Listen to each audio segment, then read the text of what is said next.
Usap-usapan ngayon sa online world na may aalis di umano na member ng P-pop idol girl group na BINI. Kahit wala pang kumpirmasyon mula sa Nation Girl Group Maraming Blooms, tawag sa kanilang fans ang nag-worry sa nasabing chika. May mga Bloom din ang nanghula kung sino sa 8 miyembro na sina Stacy, Aya, Maloy, Joanna, Gwen, Colette, Mika at Sheena ang aalis sa grupo. Pero karamihan sa kanila ay umaasa na mananatiling 8 hanggang dulo ang number 1 P-pop idol group ngayon. Para mabigyan ng linaw ang issue ay minabuting i-message ng Abante ang mga taong humahawak sa grupo pero hanggang ngayon ay wala pa daw silang reply.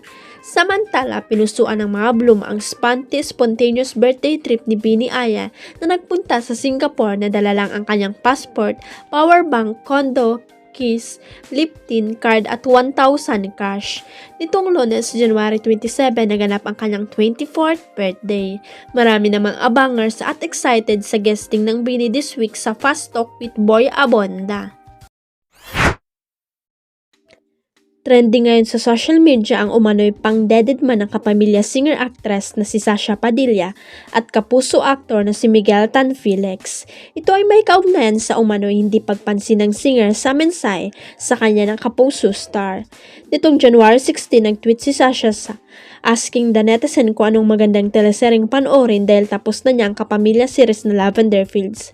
Natapos ko na din ang teleseryeng Lavender Fields. Ano kaya next nakakahumalingan? Tanong ng singer. Hello Miss Sasha, try niyo po silipin yung mga batang reles. Hey, salamat po, reply ni Miguel habang pinopromote ang kanyang bagong teleseryeng Pinagbibidahan. Ngunit marami sa mga netizen ang inintriga ang dalawa at tila pinag-aaway ang artista sa magkabilang network.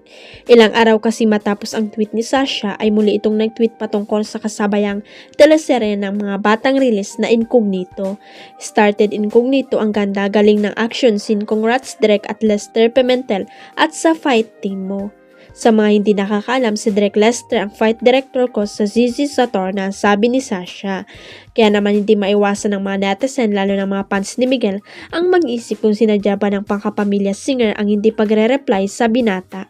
May ilan naman na binabash ang binata dahil sa pagre-recommend ng sariling teleserye na para bagong humingi ng views kay Sasha. Madam at Sasha Padilla, hope manotice niyo po si Miguel. Gagawing issue na naman ang mga followers nila na hindi niyo po siya pinansin. Alam niyo naman po ang mga fans nowadays saan ng isang netizen.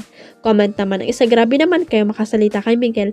Buti nga sinabi niya yan politely, hindi naman nangano siya yan si Miguel sa inyo pero binabash niyo. Wala talaga kayong moral. Samantala ngayong araw ay nagreply na si Sasha sa tweet sa kanya ni Miguel. Humingi ito ng tawad sapagkat hindi agad niya napansin ang reply nito sa kanya. Thank you for the reco, we'll watch it next. My apologies, did not see your message earlier. Paliwanag ni Sasha. Huwag kalimutang i-click ang subscribe button at i-ring ang notification bell para sa latest at legit chika updates.